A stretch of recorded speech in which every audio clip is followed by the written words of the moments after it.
Assalamualaikum dan salam sejahtera kepada para juri-juri panel Dataface 2.2 pada tahun 2020. Pertama sekali saya ingin mengucapkan ribuan terima kasih dan selamat menyambut Hari Kebangsaan Malaysia pada tahun 2020.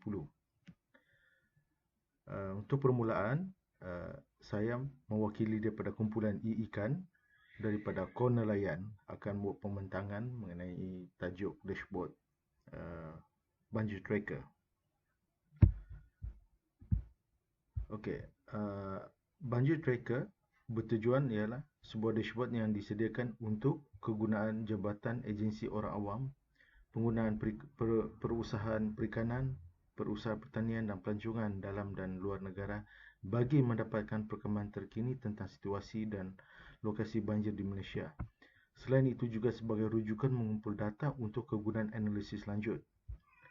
Semua kandungan dalam dashboard ini dipilih sendiri dan disaring dipilih susunan sehabis baik daripada sumber data terbuka.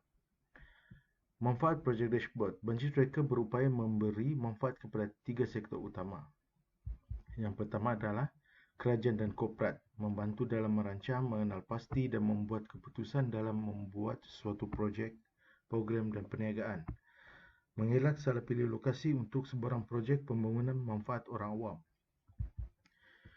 Untuk sektor industri pertanian dan perikanan, membantu perusaha pertanian dan perusaha perikanan mengenal pasti lokasi yang boleh memberi ancaman kepada perusahaan mereka dan mengurangkan risiko kerugian yang amat besar.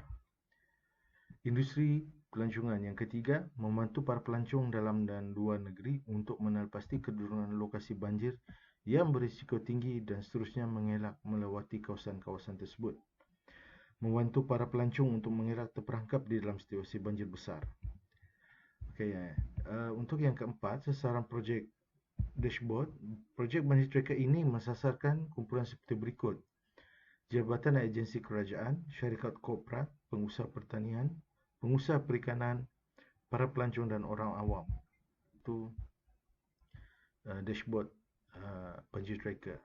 Ini adalah paparan hadapan Banjir Tracker, iaitu dipaparkan mengenai taskiran kerugian, jumlah kerugian yang dialami iaitu sebanyak 218,295,500, manakala jumlah perpindahan mangsa banjir, yang ketiga bilangan kejadian banjir dan kedalaman banjir maksimum dalam bentuk meter.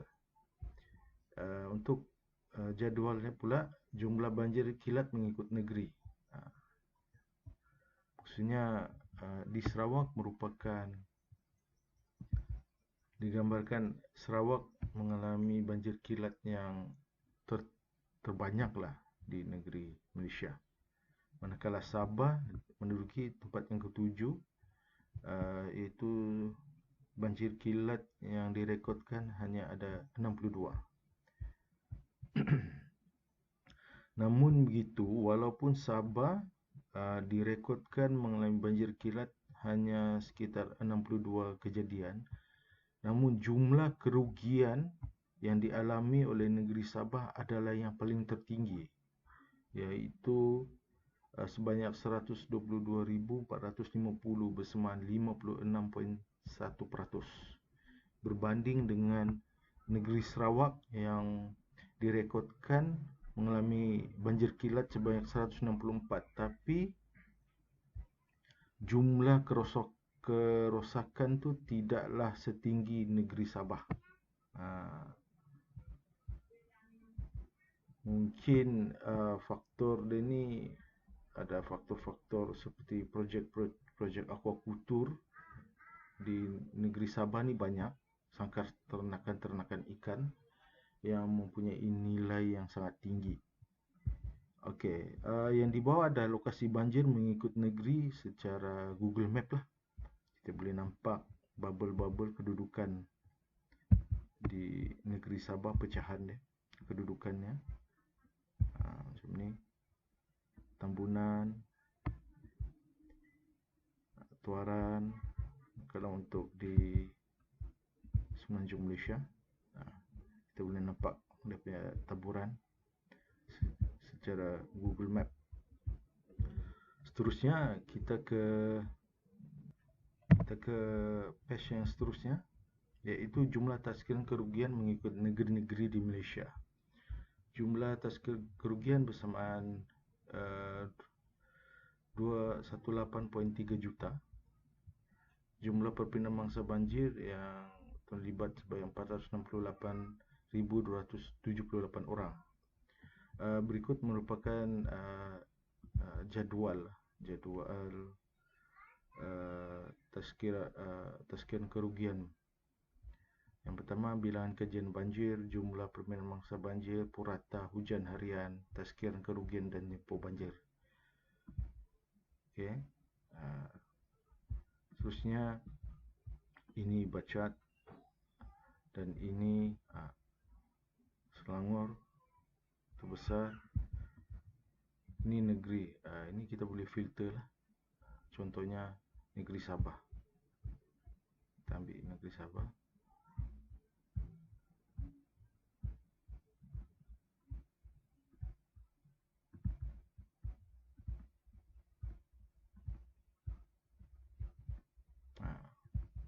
Ini perincian untuk negeri Sabah.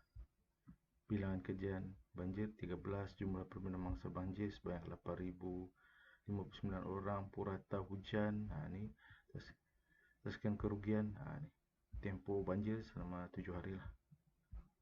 Ini untuk page yang kedua.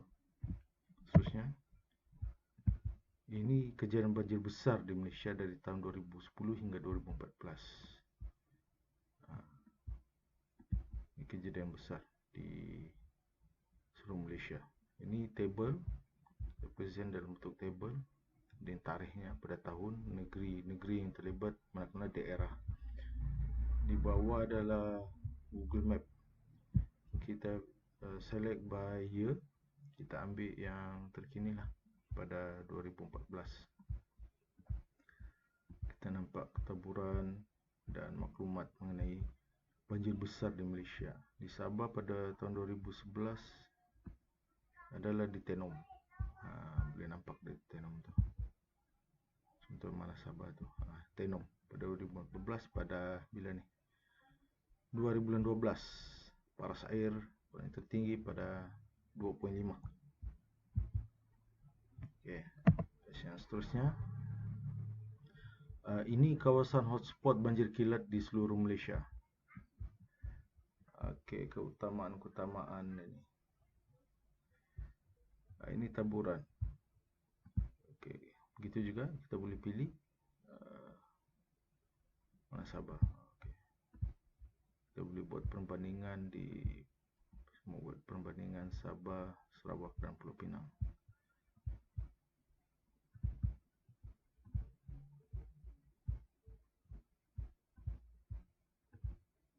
Okey. Sini kita boleh kenal pasti kedudukan hotspot banjir kilat di seluruh Malaysia. Data ni bagus untuk mengenal pasti kedudukan dan lokasi di mana kawasan yang mudah banjir, supaya kita senang merancang dan mengelak membangunkan sesuatu projek di kawasan tersebut, ataupun kita dapat minimize dan merangka strategi yang terbaik untuk membangunkan apa-apa projek awam di lokasi tersebut. Okey, seterusnya,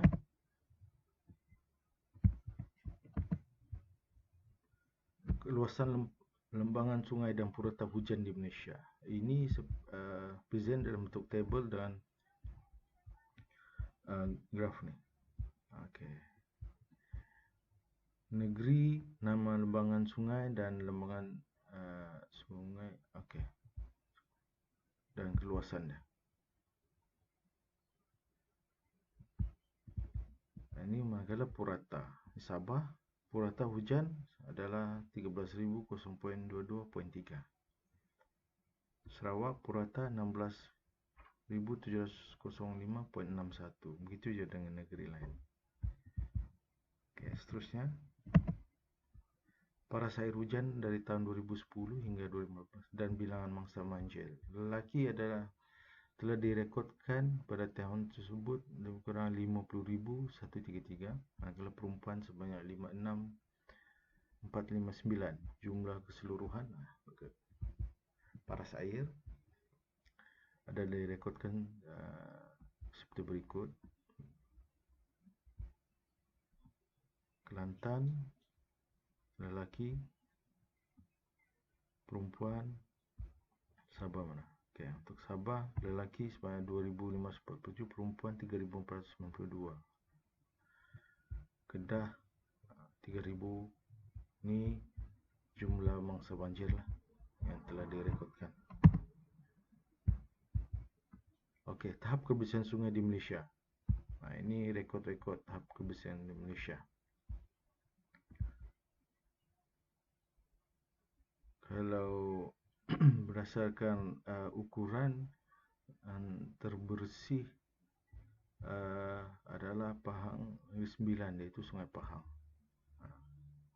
Tapi kalau berdasarkan secara graf, Sabah adalah tertinggi. Mungkin di penilaian ataupun rekod ni berdasarkan kenapa Sabah adalah yang tertinggi, mungkin disebabkan jumlah sungai di Sabah ni adalah yang terbanyak sekali.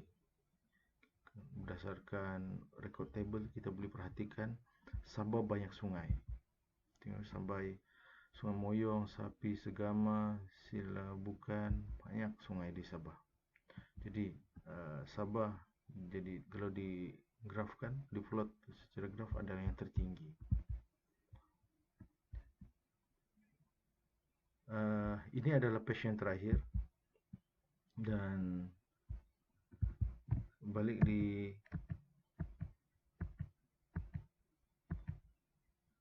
page depan. Ini adalah projek Banjir Tracker daripada kumpulan ikan mewakili daripada Kor Nelayan. Saya harap pembentangan ini dapat mencapai objektif dan matlamat penganjuran Data Faiz 2.2 pada tahun 2020. Saya akhiri dengan ribuan terima kasih dan maaf sebarang kekurangan. Ini merupakan kali pertama kami membina dashboard. Banyak cabaran yang dihadapi, terutama membuat pemurnian data-data set. So kita kenal pasti isu utama adalah data set yang kita muat turun daripada data terbuka tidak boleh diguna terus. Dia harus dimurnikan dan masa untuk memurnikan data set tersebut adalah sangat lama. Okey, saya akhiri ribuan terima kasih dan selamat menyambut Hari Kebangsaan Malaysia pada tahun 20. Terima kasih.